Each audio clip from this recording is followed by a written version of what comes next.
Welcome back to my channel Pathshala of science. आज की class में हम फ्लेबॉटमी के बारे में पढ़ेंगे।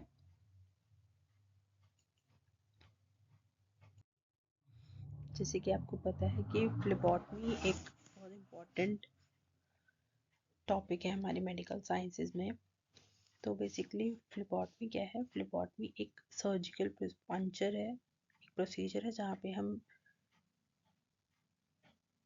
वेन को पंचर करते हैं पर्पसली कि हम उससे ब्लड कलेक्ट कर सकें फॉर डायग्नोस्टिक पर्पसेस। इसी प्रोसेस को जब हम परफॉर्म करते हैं, ब्लड कलेक्ट करते हैं, ड्रॉ करते हैं, तो इसको हम फ्लेबॉटमी बोलते हैं। जो स्किल्ड पर्सन इस पर्टिकुलर सैंपल कलेक्शन को परफॉर्म करता है उसको हम फ्लेबॉटमिस्ट बोलते हैं।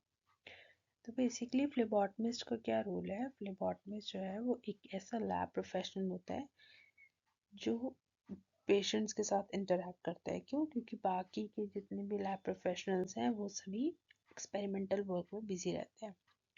तो जो पर्सन हमारा लेबोरेटरी से पेशेंट के साथ इंटरेक्ट करता है वो कौन है? फ्लेबॉटमिस्ट। ठीक है। इसके बाद वो क्या करता है, उसको कैसे, तो अब जब कोई पर्सन इंटरेक्ट करेगा तो सबसे इम्पॉर्टेंट है वो सारी आपकी लैब की इमेज को फॉर्म करेगा। तो बहुत इम्पॉर्टेंट है कि उसके पेरेंट्स अच्छी हो, उसने अच्छे से लैब कोट वेयर किया हो, अपना नेम का बैच वेयर किया हो, हेयर स्टाइल हो, अप्रोप्रिएट फुटवेयर वियर किया हो, कलेक्शन एरिया जो है, वर्क स्पेस जो है वो अच्छे से ऑर्गेनाइज्ड हो, हाई स्टैंडर्ड्स डिलीवर करे वो पेशेंट को, उसकी सेटिस्फेक्शन के टूवर्ड्स वर्क करे। ठीक है। और पोलाइट हो। ये सब एक पर्टिकुलरली फ्लेबॉटमिस्ट के बारे में होना चाहिए। ठीक है। तो अब क्वेश्चन है कि अब जो फ्लेबॉटमिस्ट है जो सैंपल वो कलेक्ट करेगा तो कौन कौन से सैंपल्स हो सकते हैं? तो बेसिकली ऐसे तो बहुत सारे लैब में सैंपल्स होते हैं जो हम प्रोसेस करते हैं, बट मेजरली यहाँ पर हम बात करेंगे होल ब्लड सैंपल कलेक्शन की, सीरम सैंपल और प्लाज्मा सैंपल की। अच्छा, अब इन सैंपल्स को कलेक्ट करने के लिए प्रोसीजर क्या क्या है, कौन कौन से रूट्स हैं जहाँ से हम सैंपल को ले सकते हैं? तो पहला हमारा रूट है वेनस ब्लड कलेक्शन, यानी वेन को पंचर करना, वेन के अंदर वेन को ओपन करना और वहाँ से ब्लड को ड्रॉ करना, जो कि हम पर्टिकुलर हमारे पास सेट्स हैं, नीडल्स हैं, उनकी हेल्प से हम करते हैं। दूसरा हमारा है कैपिलरी ब्लड कलेक्शन, जब हमें बहुत कम अमाउंट में सैंपल चाहिए होता है, ये ऐसी पेशेंट है जो सैंपल ड्रॉ करना जहाँ से थोड़ा मुश्किल है, जैसे बच्चे हैं छोटे, तो उन केसेस में हम कैपिलरी ब्लड कलेक्शन करते हैं, जिसको हम फिंगर प्रिक स्किन पंचर भी बोलते हैं। थर्ड हमारा है आर्टीरियल ब्लड कलेक्शन, जो आर्टरीज से हम सैंपल कलेक्ट करते हैं, उसको हम आर्टीरियल पंचर कहते हैं। नेक्स्ट, अब जो फ्लेबॉटमी करनी है, जो सैंपल कलेक्शन करना है, उसके लिए हमें पहले पूरा सेटअप रेडी करना पड़ता है कि एक्चुअल में क्या क्या चीज़ें चाहिए, हमें क्या क्या सामान हमें चाहिए जिसकी हेल्प से हम अपना सैंपल कलेक्शन कंप्लीट कर सकें। तो ट्रे को उस सैंपल कलेक्शन ट्रे को हम बोलेंगे फ्लेबॉटमी ट्रे भी कह सकते हैं। ठीक है। अब सामान क्या रखना है उसके अंदर, देखते हैं नंबर वाइज। सबसे पहले उसमें स्टेराइल सिरिंजेस होने चाहिए, निडल्स होने चाहिए, फिर हमारे पास टॉर्निकेट होना चाहिए। टॉर्निकेट या अगर आपने नहीं देखा हो तो इस तरीके का एक बैंड टाइप होता है, तो उसको हम हैंड पे टाई करते हैं, जिससे कि हमारा जो ब्लड हम ड्रॉ करना चाहते हैं वो प्रॉपरली हो सके, एक प्रेशर मेंटेन करते हैं। ठीक है। फिर हमारे पास ब्लड कलेक्शन की ट्यूब्स होती हैं, जिसको हम एंटी कोगुलेंट वाइल्स भी बोलते हैं। इसमें प्लेन वाइल्स और कोगुलेशन वाली एंटी कोगुलेशन वाली वाइल्स दोनों प्रेजेंट होती हैं, जिसमें एंटी कोगुलेंट होते हैं।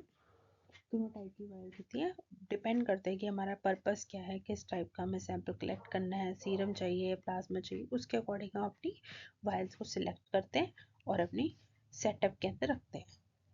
ठीक है। फिर हमारे पास है लैब रिक्विजिशन फॉर्म, ये बहुत इंपॉर्टेंट है।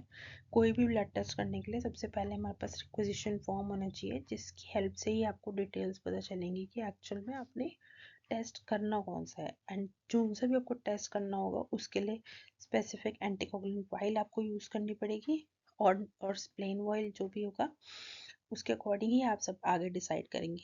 तो lab requisition form is very very important. Next है हमारा स्टरलाइजेशन के लिए हमें चाहिए 70% आइसोप्रोपाइल अल्कोहल स्वैब्स, या फिर हमें 0.5% क्लोरहेक्सिथेन, जिससे कि हम अपने एरिया को, जिस एरिया से हम सैंपल कलेक्ट करना चाहते हैं उसको प्रॉपरली क्लीन कर सकें। फिर हमारे पास स्टेराइल गॉज हमें चाहिए। नेक्स्ट हमें चाहिए एक प्लास्टिक बैग जिसमें हम स्पेसिमेन को ट्रांसपोर्ट कर सकें। इन केस हम सैंपल कलेक्शन होम से कर रहे हैं तो अपने लेबोरेटरी तक लेके जाने के लिए हमें एक प्रॉपर ट्रांसपोर्टेशन मीडियम चाहिए। उसके बाद हमें एक स्पेसिमेन रैक चाहिए जहाँ पे, जिसमें हम, या रैक आप देख रहे हो जिसमें आप अपने जो सैंपल्स हैं उन्हें प्रॉपरली प्लेस कर सकते हो। इस तरीके से एक रैक चाहिए होगा। और लास्ट हमारा एक puncture resistant sharp disposable container चाहिए जिसके अंदर हमारी जो निडल्स हम यूज़ करेंगे इस प्रोसीजर में उसको प्रॉपरली डिस्कार्ड कर सकें। नेक्स्ट, जो अब टॉर्निकेट हम बात कर रहे थे कि जो इम्पोर्टेंट है बहुत, तो टॉर्निकेट डिफरेंट डिफरेंट टाइप के अवेलेबल हैं डिपेंडिंग अपॉन लैब और डिफरेंट जो भी फैसिलिटीज़ हैं वहाँ से मिल रहे हैं हमें, मैन्युफैक्चरर के ऊपर डिपेंड करता है। मेजरली आप इस तरीके से एक ऐसा बैंड जैसा टॉर्निकेट अवेलेबल होता है जैसे लॉक में होता है, इसमें लॉक लगा होता है इस तरह से, और एक ऐसे रबर बैंड टाइप्स प्रेजेंट होता है। तो ये दो तरीके के टॉर्निकेट मैंने आपको इस इमेज में दिखाए हैं। तो रबर ट्यूब टॉर्निकेट या वेलक्रो एडजस्टेबल टॉर्निकेट, ठीक है। टॉर्निकेट बांधने का सबसे इम्पोर्टेंट कंसर्न है कि जहाँ पे भी आपने अपनी वेन सिलेक्ट करी है, जहाँ से आप अपना सैंपल कलेक्ट करना चाहते हो उससे कम से कम 3 to 4 इंचेस ऊपर की तरफ आप अपना टॉर्निकेट टाई करोगे। टॉर्निकेट टाई करने से आपको जो वेन्स होती हैं वो प्रॉपरली विजिबल हो जाती हैं, क्योंकि थोड़ा प्रेशर अप्लाई होता है, उस प्रेशर की वजह से जो वेन्स हैं वो ऊपर की तरफ आपको अच्छे से नज़र आती है, और वेन विजिबिलिटी होने की वजह से आप इजीली अपना सैंपल ड्रॉ कर सकते हो। नेक्स्ट, एक इम्पॉर्टेंट पॉइंट है कि जब आप टॉर्निकेट बांधते हो तो वो टॉर्निकेट बांधने का कब तक रख सकते हो। सैंपल कलेक्शन बहुत फ्रीक्वेंट, मतलब बहुत जल्दी से आपको सैंपल कलेक्शन करना होता है, ज़्यादा देर आप टॉर्निकेट को टाई नहीं कर सकते हो। एक बार आपने टॉर्निकेट टाई कर दिया, आपको अपनी वेन्स विजिबल हो गई, पेशेंट की वेन्स विजिबल हो गई, आपने अपनी निडल इंसर्ट कर दी, उसके बाद आप टॉर्निकेट को ओपन कर सकते हो, या फिर कुछ लोग उसको टॉर्निकेट को तब तक बनाए बांध के रखते हैं जब तक आपका पूरा सैंपल कलेक्शन परफॉर्म ना हो जाए, और लास्ट में निडल रिमूव करने से जस्ट पहले आप अपना टॉर्निकेट को रिमूव कर सकते हो। इसको हम मोर देन 1 मिनट इसको टाई नहीं रखते, ठीक है। नेक्स्ट, अब हमें वेनिपंचर की साइड सेलेक्ट करनी है। मतलब जहाँ आपको पहले ये डिसाइड करना है कि आपने वेन में पंचर करना कहाँ पर है। आपको कैसे पता चलेगा कि कहाँ पे वेन सिलेक्ट करने के बाद उस वेन में कैसे कहाँ पे पंचर करना है। तो सबसे पहले आपको जब आपके पास पेशेंट है तो आप अपने पेशेंट को प्रॉपरली उसकी आर्म्स को विजुअली ऑब्जर्व करो। ऑब्जर्व करने के बाद जब आपको प्रोमिनेंट वेन्स विजिबल हो तो आप उनको सिलेक्ट कर सकते हो, ठीक है। पर याद रखें जब भी आप साइट सिलेक्ट करें तो उसके अंदर उस साइट के आसपास ब्रूसेस, कोई इन्फेक्शन या कोई ऐसे मार्क नहीं होना चाहिए। अगर ऐसा कोई मार्क है, अगर जैसे कोई चोट या कोई कुछ इन्फेक्शन आपको नज़र आ रहा है तो आप वो साइट को अवॉइड करके दूसरी साइट सेलेक्ट कीजिए। सेकेंडली, कई बार ऐसा होता है कि जब आप सैंपल कलेक्ट करते हो तो वन टाइम में सैंपल कलेक्ट नहीं हो पाता। मे बी वेन्स जो है वो थोड़ा थिन है उसकी वजह से, या फिर रॉन्ग पंचर है, किसी भी रीज़न की वजह से अगर सैंपल कलेक्ट नहीं हो पाया फर्स्ट पंचर में, तो आप जब सेकेंड टाइम अपनी सैंपल कलेक्शन को परफॉर्म करने की कोशिश कर रहे हैं तो अवॉइड करेंगे कि जहाँ से आपने फर्स्ट टाइम सैंपल कलेक्ट करा है उसी सेम साइट पे आप पंचर ना करें। नेक्स्ट, अब जब आप सैंपल कलेक्शन कर रहे हो तो आपको निडल्स कौन सी यूज़ करनी है, पंचर किस चीज़ से करना है, वो बहुत ज़्यादा इम्पॉर्टेंट चीज़ है कि आपको सिलेक्शन आना चाहिए कि आपको, आप जिस पेशेंट को देख रहे हो उसकी क्या एज है, उसकी वेन्स कैसी नज़र आ रही हैं, थिन है थिक है, किस तरह से है, उसके हिसाब से आप अपना सेटअप रेडी करोगे। तो देखते हैं। सबसे पहले आपने all equipment should be arranged before hand on a clean tray और वर्क प्लेस। ये मैंने आपको बताया कि आपको सबसे पहले अपनी फ्लेबॉटमी ट्रे रेडी करनी है। उसके अंदर उस फ्लेबॉटमी ट्रे में तो सब टाइप की आपकी सिरेंजेस होंगी, छोटी बड़ी नीडल्स होंगी, लेकिन डिपेंडिंग अपॉन द पेशेंट, आपके पास अब कौन सा पेशेंट है, किस तरीके का है, उसको पूरा एग्जामिन करने के बाद अब अपनी फर्दर सिलेक्शन करोगे। तो सबसे पहले हमें निडल के बारे में समझते हैं। तो निडल जो होता है, निडल के आगे जो ये लगा है, निडल जो आपको नज़र आ रहा है, लॉन्ग भी हो सकती है, शॉर्ट भी हो सकती है। दूसरा, ये जो निडल होती है, इसका एक डायमीटर होता है, क्योंकि ये एक सर्कुलर फॉर्म में है, ठीक है। तो सिलेंड्रिकल लॉन्ग ऐसे इस तरीके का सर्कुलर डायमीटर है इसका। तो आपको सबसे पहले ये देखना है कि आपने जो निडल चूज करनी है उसका डायमीटर कैसा है। अब वो आप कैसे सिलेक्ट करोगे। मान लीजिए आपके पास दो पेशेंट है, एक है छोटा बेबी फॉर से, या फिर आप ऐसे मान लीजिए 5 to 6 years का एक बच्चा है और एक 25 to 30 years का कोई पर्सन है। तो ऑब्वियसली जो छोटा बच्चा होगा उसकी निडल्स होंगी वो थोड़ी कम प्रोमिनेंट होंगी, पतली होंगी। तो हम कोशिश करेंगे कि वहाँ पे हम जो निडल का गॉज यूज़ करें वो ऐसे यूज़ करें जो थिन हो, ठीक है। अगर अब बात आ गई थिन निडल चूज करनी है, तो थिन निडल में गॉश कैसा होना चाहिए। तो जो थिन निडल है उसमें गॉश होता है वो हाई नंबर का होता है। तो इसका मतलब है कि जैसे जैसे आप निडल को बड़ा करते जाओगे गॉश नंबर जो है वो छोटा होता जाएगा, इनवर्सली प्रोपोर्शनल बेसिकली, ठीक है। तो आपने उसके लिए जब अगर जो वेन है वो पतला है, तो आपने कैसा निडल चूज कर लिया, थिन निडल यूज कर लिया, थिन निडल चूज कर लिया, और उसका गॉश नंबर कैसा होना चाहिए, हाई होना चाहिए, क्योंकि वो क्या है, इनवर्सली प्रोपोर्शनल है। इस तरीके से आप ऐसी, अगर निडल वो वेन अच्छे से विजिबल है तो आप, और थिक वेन है तो आप प्रॉपरली उसके लिए बड़ा निडल यूज कर सकते हो। दूसरा रीज़न ये भी हो सकता है कि आपका जो सैंपल आपने कलेक्ट करना है वो सैंपल क्वांटिटी क्या है। अगर बहुत कम अमाउंट में सैंपल कलेक्ट करना है तो आप थिन निडल यूज़ कर सकते हो, और अगर आप थोड़ा ज़्यादा अमाउंट, नंबर ऑफ टेस्ट ज़्यादा है उसके लिए कलेक्ट करना है, तो आप थिक निडल का यूज़ कर सकते हो। नेक्स्ट हमारा आ जाता है कौन कौन सी गॉज की निडल्स अवेलेबल है। तो जैसे 19 गॉज का होता है, 21 गॉज का होता है, 23 गॉज का सैम का निडल अवेलेबल है, ठीक है। 19 और 21 हम बेसिकली एडल्ट पेशेंट्स के लिए यूज़ करते हैं। ये हमें एडिक्वेट ब्लड फ्लो प्रोवाइड करता है और हेमोलिसिस मिनिमल होता है उस केस में। नेक्स्ट, हमारे जो ब्लड कलेक्शन है उसको प्रॉपरली एफिशिएंटली बैलेंस कर लेता है और पेशेंट को कंफर्ट देता है। उसी के साथ अगर मैं 23 गॉज निडल की बात करूँ, तो ये क्या मैंने आपको जैसे बताया थिन निडल है, ये एक गॉज नंबर ज़्यादा है तो कैसी होगी, थिन होगी, ठीक है। तो वो यूज़ करेंगे हम चिल्ड्रन के लिए या एल्डर पेशेंट के लिए, या ऐसे पेशेंट्स के लिए जिनकी वेन्स कैसी हैं, छोटी हैं, पतली हमें दिखाई कम अच्छे से विजिबल है, ठीक है। अगर ऐसा हम चूज़ करते हैं तो उसमें पेन कम होता है और डैमेज भी क्या होता है, कम होता है। नेक्स्ट, ब्लड फ्लो कैसा होगा, ब्लड फ्लो भी कम होगा, क्यों, क्योंकि हमने निडल कैसे चूज़ करी है, थिन निडल चूज़ करी है, और उसका गॉश गॉश कैसा है, लो एज कम्पेयर्ड, ठीक है। इसके अलावा निडल का जो शाफ्ट होता है, निडल शाफ्ट भी हमारा शॉर्ट निडल शाफ्ट प्रेफरेबल है। ये हमारे प्रॉपर इम्प्रूव करता है कंट्रोल को और पेशेंट को डिस्कम्फर्ट से बचाता है। एक आपको ये डिस्पोवैन की एग्जाम्पल दिया हुआ है, ये कंपनी प्रोवाइड करते हैं निडल्स, इस तरीके से और भी कंपनीज का आता है।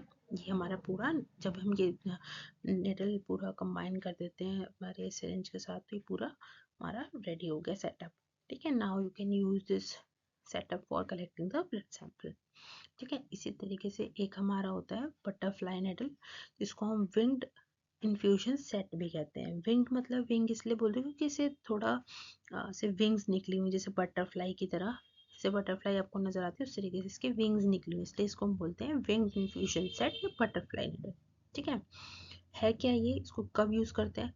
इसको हम जब यूज करते हैं जब हमें क्या करना है, हम फ्रेजाइल स्मॉल या डिफिकल्ट वेन से जहाँ से सैंपल कलेक्ट करना है तो उस केस में करना है, या फिर किसी के बहुत बार पंचर हो गया है किसी का, तो हम ये यूज़ कर सकते हैं, थोड़ा इजी होता है इसको करना।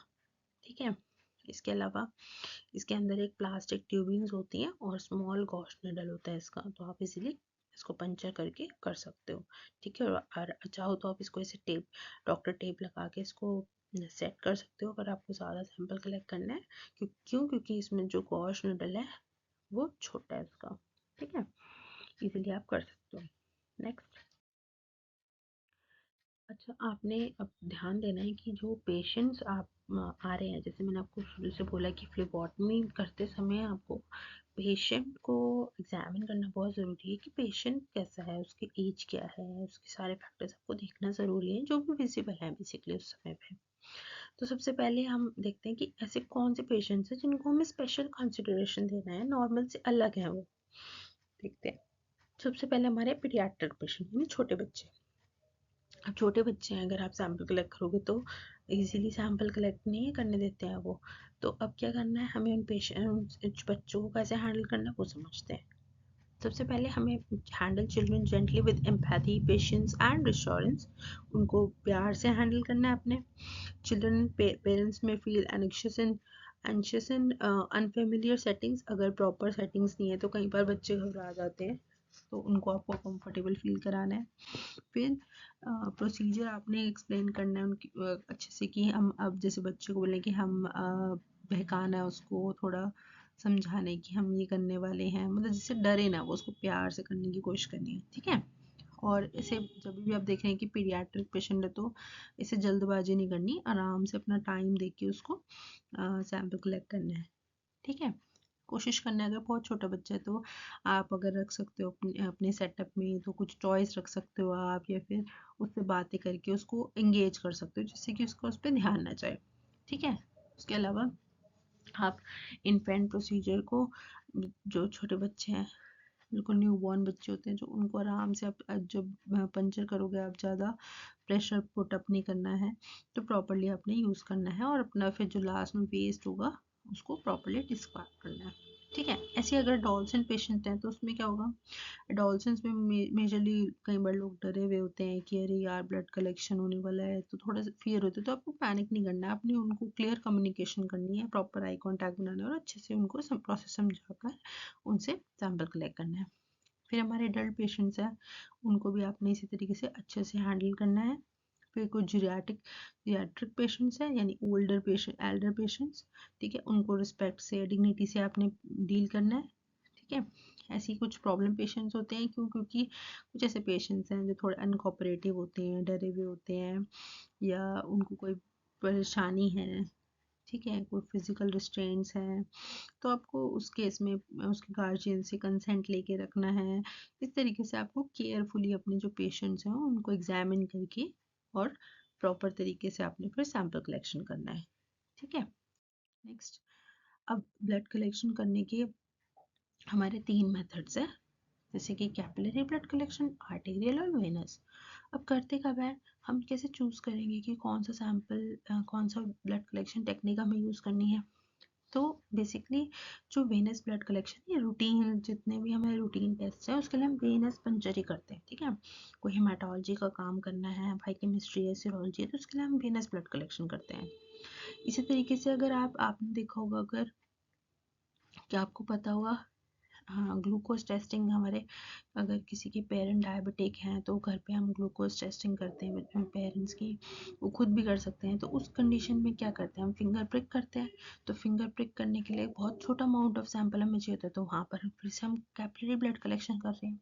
ठीक है, हीमोग्लोबिन है, जस्ट हमें ये चेक करना है, जैसे आप ब्लड डोनेट करने चाहते हो तो आपको देखना है कि ऑन द स्पॉट कि भाई इसका पर्सन का हीमोग्लोबिन कितना है, कभी लो तो नहीं है।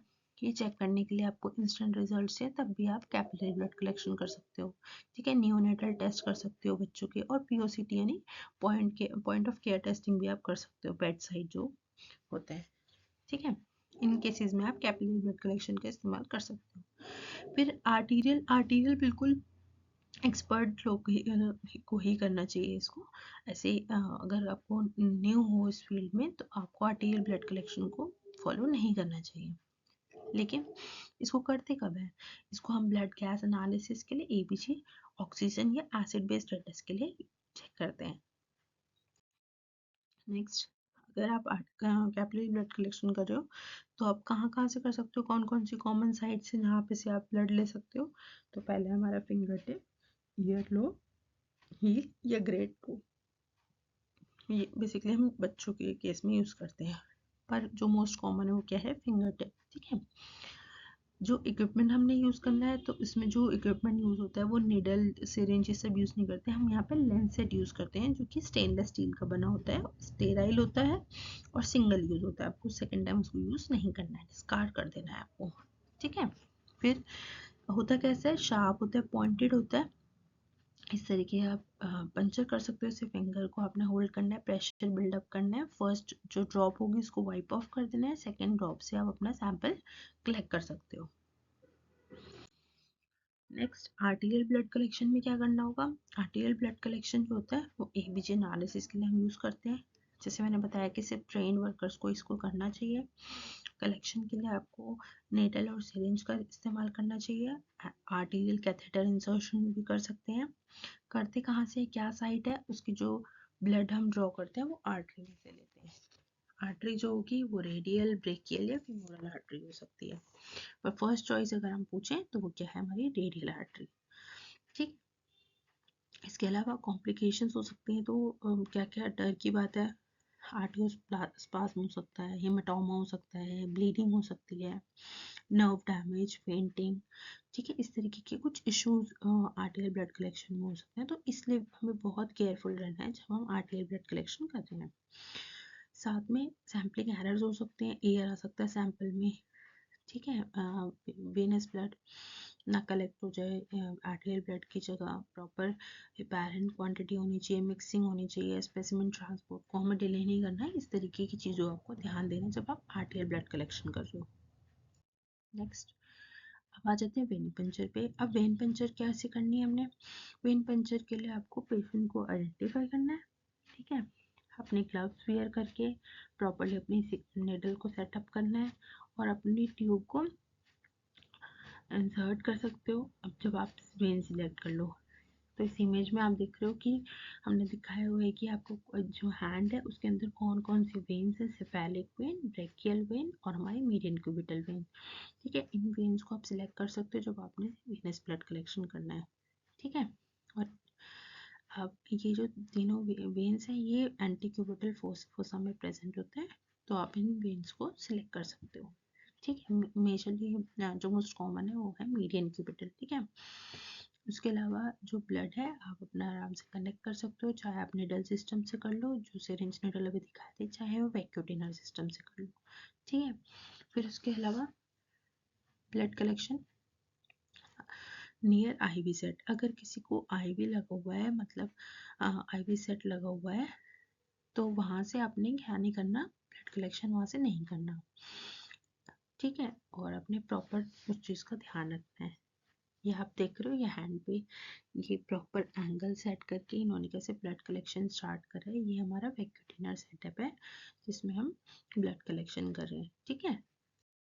नेक्स्ट, अब फ्लेबॉटमी करते समय क्या क्या फेजेस होते हैं? तो सबसे पहले हमें प्री कलेक्शन फेज देखना होता है, जहाँ पे हम सैंपल कलेक्ट करने से पहले पेशेंट की अपना अपना हैंड हाइजीन, पेशेंट का रिक्वेस्ट फॉर्म, उसकी आइडेंटिटी चेक करेंगे, सारा रिक्वायरमेंट्स असेंबल करेंगे, लेवलिंग करेंगे ट्यूब की, ये सब चीज़ हम पहले से करेंगे।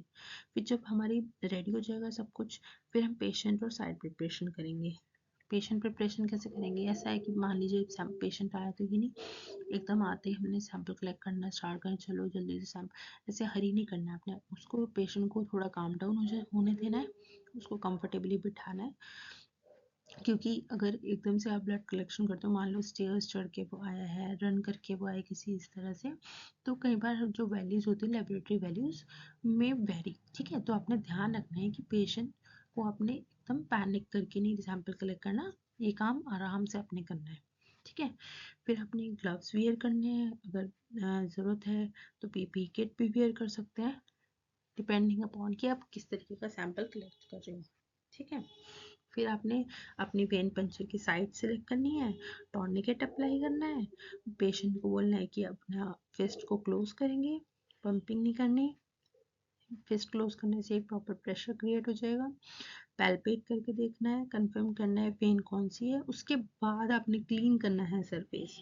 ये नहीं आपने पहले क्लीन कर दिया फिर आप फिंगर से टच करके उसको पैल्पेट करके देख रहे हो कि साइड क्लीन है या नहीं, इससे नहीं। आपने पहले अपना चेक करना है कौन सी वेन आपने सिलेक्ट करनी है, फिर आपने उस सरफेस को क्लीन करके और फिर अपने सैंपल कलेक्शन स्टार्ट करनी है। कलेक्शन के लिए आप यानी पंचर कर रहे हो, उसमें आपने प्रॉपर जब आप पंचर करोगे तो आपको साइड को चेक करना है कि ब्लड उसमें आ रहा है। अगर प्रॉपर ब्लड फ्लो आपने ऑब्जर्व कर लिया तो ठीक है। आपने अपना ऑर्डर ऑफ ड्रॉ फॉलो करना है, जो कि हम नेक्स्ट क्लास में पढ़ेंगे। उस ऑर्डर ऑफ ड्रॉ में आपने सारी वाइल्स को अरेंज करना है। उसे अरेंज करके अपने सीरियल वाइज अपनी एंटीकोगुलेंट वाली या प्लेन वाइल जो भी आपने टेस्ट के अकॉर्डिंग सिलेक्ट करी है उनको आप चूज करेंगे और अपना सैंपल कलेक्ट करोगे। सैंपल कलेक्ट करने के बाद क्या करना है, इम्पॉर्टेंट है, आपने प्रॉपरली अपना निडल को रिमूव करना है और रिमूव करके अच्छे से आपने वहाँ पे उसको ब्लड को रोकने के लिए उस पर कॉटन प्लेस करनी है, गॉश प्लेट प्लेस करनी है।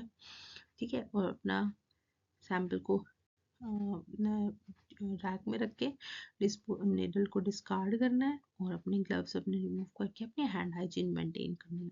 ठीक है। और पेशेंट को रिमेनिंग पोस्ट प्रोसीजर इंस्ट्रक्शंस आपने देने हैं।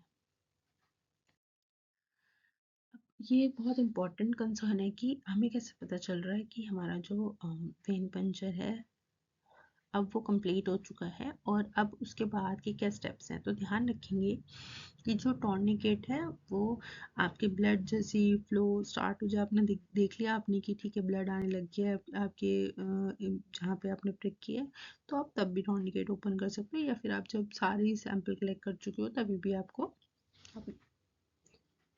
टॉर्निकेट जो है वो रिलीज कर देना है। फिर आपने अपने पेशेंट को बोलना है कि पेशेंट अपनी जो फिस्ट उसने बंद किया था उसको ओपन कर सकता है, जिससे कि प्रेशर ज़्यादा क्रिएट ना हो और ब्लड फ्लो जो है वो इजीली रोक सको आप, क्योंकि अब आपने ब्लड अपना कलेक्ट कर लिया है प्रॉपरली। फिर आपने उस पर गॉश प्लेस कर देनी है, विड्रॉ कर लेनी है अपनी नीडल स्मूथली, एकदम जल्दी से नहीं, धीरे धीरे से एकदम आपने आउट निकाल लेना है, उसको विड्रॉ कर लेना है। फिर आपने पेशेंट का जो हैंड है उसको एलिवेट करके ऊपर की तरफ आपने कर देना है। ठीक है। और फिर आपने वहाँ ड्रेसिंग कर देनी है जिससे कि आप हेमाटोमा ना बने। हेमाटोमा इज़ वेरी कॉमन, कई बार जल्दबाजी में या निडल के डिस्प्लेस होने की वजह से हेमाटोमा बन जाता है, जो थोड़ा ब्लूइश ग्रीनिश टेंच में आपके हैंड पे अपीयर हो सकता है, तो वो आपने अवॉइड करना है। ठीक है।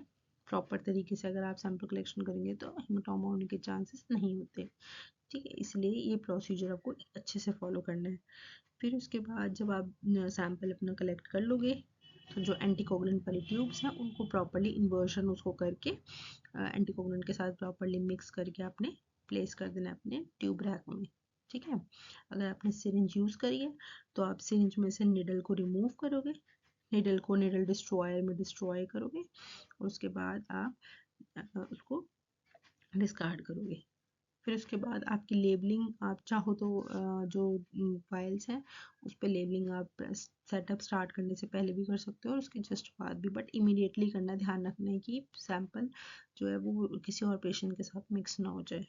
ठीक है। क्योंकि जो फ्लेबॉटमी है वो उसी पे सब डिपेंड करता है। आगे आप चाहे कितने भी अच्छे ब्लड टेस्ट कर लो, कितना भी अच्छा रिपोर्ट क्रिएट कर लो, लेकिन अगर सैंपल कलेक्शन में ही एरर है तो आगे जो भी प्रोसीजर आप करें वो सारे फॉल्स होंगे। ठीक है। तो इस प्रोसीजर को लाइट नहीं लेना है, बहुत इंपॉर्टेंट प्रोसीजर है। ओके।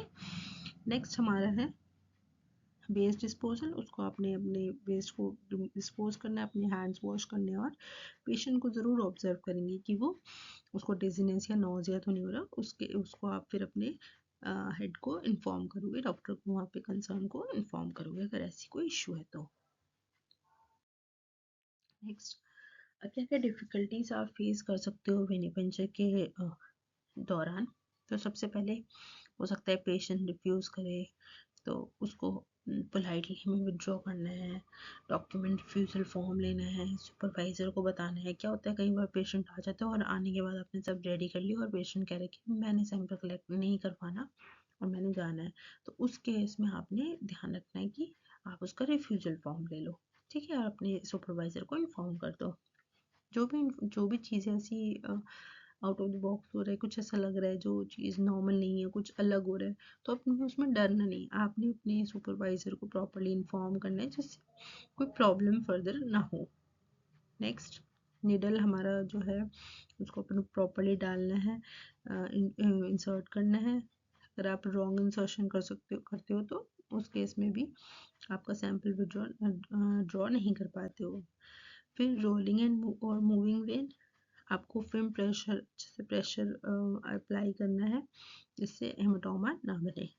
नेक्स्ट, आपने इनसफिशिएंट ब्लड सैंपल नहीं लेना है, क्योंकि जो भी वायल्स आप लेते हो जिसमें आप ब्लड कलेक्ट कर रहे हो उसमें एंटीकोगुलेंट की एक प्रॉपर रेशियो होती है, ठीक है, एंड वो ब्लड टू एंटीकोगुलेंट एक रेशियो होती है, ठीक है।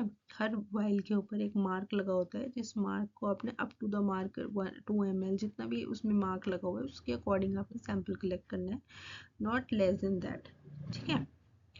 फिर हमारा हो गया रॉन्ग एंटीकोगुलेंट यूज। अगर आप वेन पंचर करते वक्त अपनी जिसमें अपने सैंपल कलेक्ट करना है रॉन्ग टेस्ट हो जाएगा अगर आपने एंटीकोगुलेंट रॉन्ग सिलेक्ट किया है, ठीक है।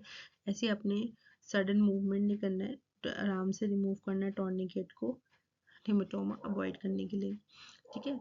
क्लॉट फॉर्मेशन एंटीकोगुलेंट ट्यूब, अगर आप सैंपल कलेक्ट कर रहे हो तो अपने प्लेन ट्यूब में पहले सैंपल कलेक्ट करना है और उसके बाद एंटीकोगुलेंट ट्यूब्स को प्रॉपर इन्वर्जन करना है। कई बार हम सैंपल कलेक्ट कर लेते हैं और उसके बाद भी जो ब्लड है वो क्लॉट हो जाता है, रीज़न उसका मोस्ट कॉमन यही है कि हम भूल जाते हैं कि उस जो सैंपल कलेक्ट किया है उसको एंटीकोगुलेंट वाइल में कलेक्ट करने का पर्पस यही था कि उसको हम क्लॉट ना होने दें, लेकिन इन्वर्जन ना करने की वजह से ऐसा समटाइम्स होता है कि प्रॉपरली मिक्स नहीं हुआ, इसकी वजह से जो एंटीकोगुलेंट है वो ब्लड पे वर्क ही नहीं कर पाया और उसकी वजह से क्या हो रहा है, क्लॉट बन जा रहा है। तो हमें ध्यान रखना है, inversion is very important.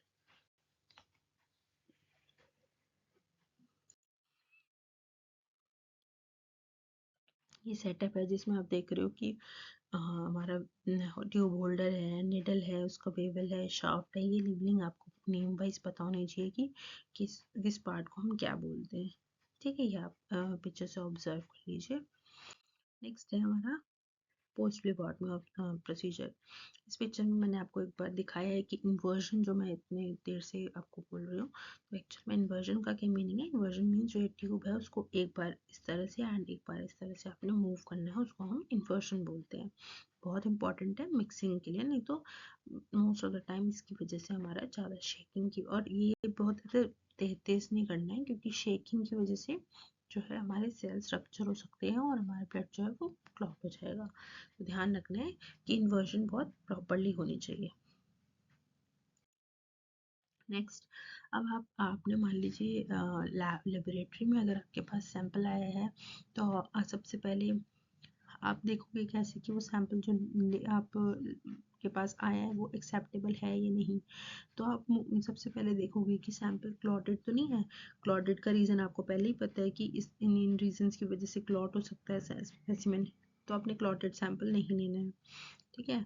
Frozen sample है तो थॉट सैंपल नहीं लेना है। लाइपेमिक सैंपल, अगर आप इस सैंपल को देखोगे तो यहाँ पे आप वाइटिश देख रहे हो, तो ये पेशेंट की पैरामीटर्स की वजह से लाइपेमिक सैंपल होता है, उसको भी आप अवॉइड करोगे। लेकिन अगर बाकी आप कंसल्ट कर लोगे कि आपने कंसल्ट मतलब हो सकता है कि एक्चुअल में पेशेंट के पैरामीटर्स इस तरह से हों कि लाइपेमिक हो गया है सैंपल, तो आप अपनी ड्यूटी डॉक्टर से कंसल्ट कर सकते हो। और आप ये इमेज देख रहे हो, जिस इमेज में क्लॉटेड ब्लड दिखाया गया है, ये ब्लड जो है वो नीचे बिल्कुल नहीं आ रहा है और ऐसे यहाँ पे क्लॉट बना दिया। लेकिन अगर नॉर्मल ब्लड होता तो वो इजीली फ्री फ्लोइंग होता है, इसलिए जब इसको इन्वर्ट किया तो प्रॉपरली यहाँ पे ब्लड सारा आ गया है, ठीक है। ये सब एंटीकोगुलेंट की वजह से हुआ है कि यहाँ पे प्रॉपर मिक्सिंग हो गई है और यहाँ पे नहीं हुई है, इसकी वजह से हमारा जो ब्लड है वो क्लॉट हो गया है, ठीक है। अब आप और क्या देखोगे, आप देखोगे कि पेशेंट का नेम मिसमैच तो नहीं, उस केस में स्पेसिमेन प्रॉपरली मैच कर रहे हैं, आपका रिक्विजिशन जो रिक्वेस्टेड टेस्ट है उसके साथ मैच कर रहे हैं तो ठीक है, नहीं तो आप रिजेक्ट कर दोगे। फिर पेशेंट का नेम चेक करोगे, बहुत इंपॉर्टेंट है। मैनी टाइम्स ऐसा होता है कि जो फाइल पे नेम मेंशन है और रिक्विजिशन फॉर्म पे मेंशन है वो डिफरेंट है, तो अपनी बहुत केयरफुली ध्यान देना। फिर उसके बाद अगर स्पेसिमेन जो आपके ट्यूब्स आई हैं वो लेबल्ड ही नहीं है, फिर भी रिजेक्ट कर देना, आप नहीं करोगे उसको प्रोसेस, ठीक है।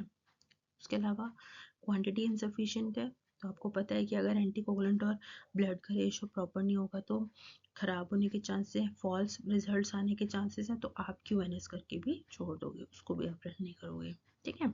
उसके अलावा स्पेसिमेन रॉन्ग है, स्टेबिलिटी आउट है, एक्सपायर्ड वाइल है, लीक कर रहा है स्पेसिमेन, ठीक है, या रॉन्ग वाइल में है, करना था ब्लड ग्लूकोज लेवल, आना था ग्रे टॉप में, आ गया ईडीटी वाइल में, तो आप नहीं लोगे, तो आपको जो एंटीकोगुलेंट चेक करना है वो हम नेक्स्ट क्लास में पढ़ेंगे कि हम कैसे डिसाइड करते हैं वो, ठीक है। फिर आपको test code, test name check करना है, अंडरफिल्ड ओवरफिल्ड वो चेक करना है, सैंपल होमोलाइज तो नहीं है, ठीक है। नेक्स्ट आपने पोस्ट रिपोर्टमेंट में ज़रूर ध्यान रखना है कि सैंपल स्पेसिमेन लेबलिंग अच्छे से हो रखी हो, मिनिमल इंफॉर्मेशन हो लेवल पे, ठीक है, ऑटोमेटेड आइडेंटिफिकेशन सिस्टम्स हो और स्पेसिमेन अच्छे से ट्रांसपोर्ट हो वो, ठीक है। इसके अलावा पिटफॉल्स क्या हैं इसमें मोस्टली क्या होता है, प्री कलेक्शन में आपने देखना है कोई फिजियोलॉजिकल कोई वेरिएशन तो नहीं है सैम्पलिंग से पहले, कलेक्शन के टाइम पे आपने देखना है कोई हिमोलिसिस तो नहीं है सैंपल में, कोई एनालिटिकल एरर तो नहीं है, ठीक है। और पोस्ट सैंपल कलेक्शन में आपने देखना है कि जो क्लॉटिंग तो नहीं है, उसकी वजह से तो नहीं, क्लॉट की वजह से तो नहीं सैंपल कैसे रॉन्ग एरर्स आ रही है, रिपोर्टिंग में कोई एरर्स तो नहीं आ जाएंगे उसकी वजह से, तो आपने पूरा चेक करना है, ठीक है। नेक्स्ट आपका है बायोसेफ्टी, ये सबसे इम्पॉर्टेंट है, क्योंकि सबसे इम्पॉर्टेंट है हमारे जो स्टैंडर्ड्स हैं, ऐसे स्टैंडर्ड्स हैं जिसकी मदद से हम ये जज कर सकते हैं कि जो हमारा स्पेसिमेन है वो जो भी पेशेंट है उन सभी पेशेंट को हम पोटेंशियली इन्फेक्शियस मान के चलते हैं।